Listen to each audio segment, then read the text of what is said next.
বিসমিল্লাহ আলহামদুলিল্লাহ আসসালাতু আসসালামু আলা রাসূলিল্লাহ মাল্লা নবী বাদা। শুরু করছি প্রতিদিনের ন্যায় নিয়মিত অনুষ্ঠান দিনের পথে।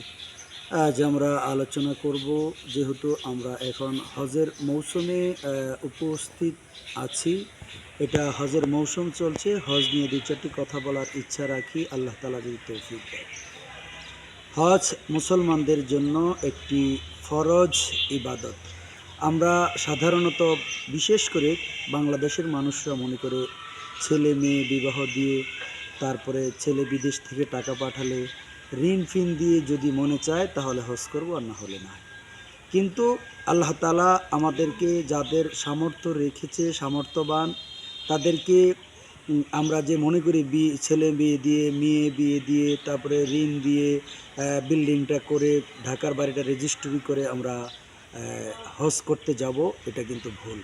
কারণ আমি দুনিয়া থেকে চলে গেলে আমার মেয়ের বিয়ে হবে, আমার ছেলেরও বিয়ে দেওয়া হবে, আমার ঢাকার বাড়িও কাজ করা হবে, বাড়ির বিল্ডিংয়ের কাজ করা হবে, কিন্তু আমার জন্য কোনো বাকি থাকবে না।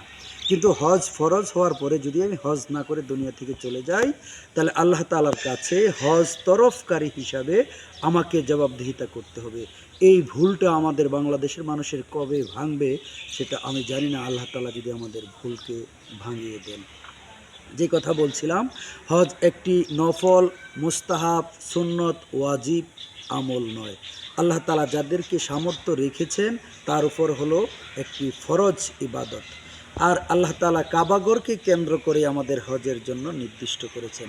আল্লাহ তাআলা কাবার যে কয়েকটি হজের যে বৈশিষ্ট্য রয়েছে, সেই বৈশিষ্ট্যটুকু আল্লাহ তাআলা কালামুল্লাহ শরীফে সুন্দর করে করে কোট করেছেন।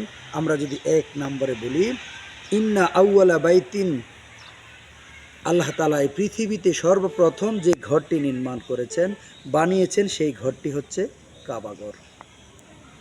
দ্বিতীয় নম্বর বৈশিষ্ট্য হচ্ছে উদিয়ালিন নাস, এই ঘরটি কেবলমাত্র, শুধুমাত্র, একমাত্র মানুষের জন্যই আল্লাহ তাআলা তৈরি করেছেন। তিন নম্বর বৈশিষ্ট্য হচ্ছে লাল্লাযী বি বাক্কাতা, এটি মক্কায় অবস্থিত। মক্কাতেই কেউ যদি এর চাইতে সুন্দর করে, খুব শান শৌকতওয়ালা করে অন্যত্র তৈরি করে, তাহলে এটা কাবার মর্যাদা পাবে না, বাইতুল্লাহর মর্যাদা পাবে না। আর এটি অন্য কোনো শহরেও হবে না।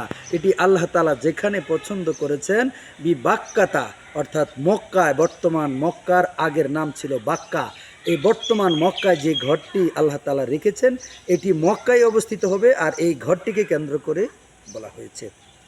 4 নম্বর হচ্ছে মুবারাকা, এই ঘরটি হচ্ছে একটি মোবারক ঘর, এই ঘরটি হচ্ছে একটা রহমতপূর্ণ ঘর, এই ঘরটি হচ্ছে আল্লাহ তাআলার একটি অনেক বড় বরকত নিয়ামতের ঘর।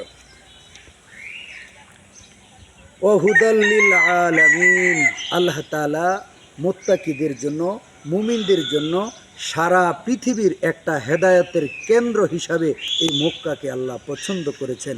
এই জন্যে আল্লাহ তাআলা বলছে ও হুদাল লিল আলামিন, আল্লাহ তাআলার এই ঘরের পড়শি যারা হবে, এই ঘরের কাছে যারা যাবে, তারা হেদায়েত পেয়ে যাবে, তারা পরকালের ভয় তাদের অন্তরে ঢুকে যাবে। এই জন্য আল্লাহ তাআলা বলেছেন ও হুদাল লিল আলামিন, এই হেদায়েতের কেন্দ্র হবে আমাদের বাইতুল্লাহ, অর্থাৎ মক্কায়। 6 নম্বরে হচ্ছে ফিহি আয়াতুম বাইয়িনাহ, কাবার চতুর্দিকে যে নিদর্শনগুলি রয়েছে, তোমরা এই নিদর্শনগুলি দেখো আর তোমাদের মালিককে স্মরণ করো। এই আল্লাহ তাআলার কাবার নিদর্শনগুলি দেখতে বলা হয়েছে। সেই নিদর্শনগুলি হচ্ছে মিজাবে রহমত, রোকনে ইয়ামনি, তারপরে আল্লাহ তাআলার কাবা ঘরের পাশে যে পাথর সেট করা রয়েছে, হাজারে আসওয়াদ, তারপরে জমজম, মাকামে ইব্রাহিম।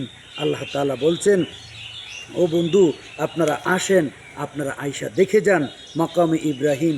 6000 বছর পরেও আজও এখন অম্লান হয়ে আছে। ইব্রাহিম আলাইহিস সালাতু ওয়াস সালাম যে পাথরে দাঁড়িয়ে কাজ করছিলেন, পাথর আল্লাহর কাছে দরখাস্ত করেছিলেন, আল্লাহ আমাকে তুমি নরম করে দাও, গলিয়ে দাও, যাতে তোমার ইব্রাহিম খলিলের পদচিহ্ন আমার মধ্যে থাকে। এই পাথরের মধ্যে ইব্রাহিম আলাইহিস সালাম যে দাঁড়িয়েছিল, তার পায়ের দাগ ছাপ এখনও আছে। আল্লাহ তাআলা পাথরকে নরম করে দিয়েছিলেন, যার ফলে ইব্রাহিম আলাইহিস সালাম যে দাঁড়িয়েছিল, এই দাঁড়ানোর দুই পায়ের ছাপ এখনও আছে, যা আমরা ৬,০০০ বছর পরে গিয়েও এখন দেখতে পাই।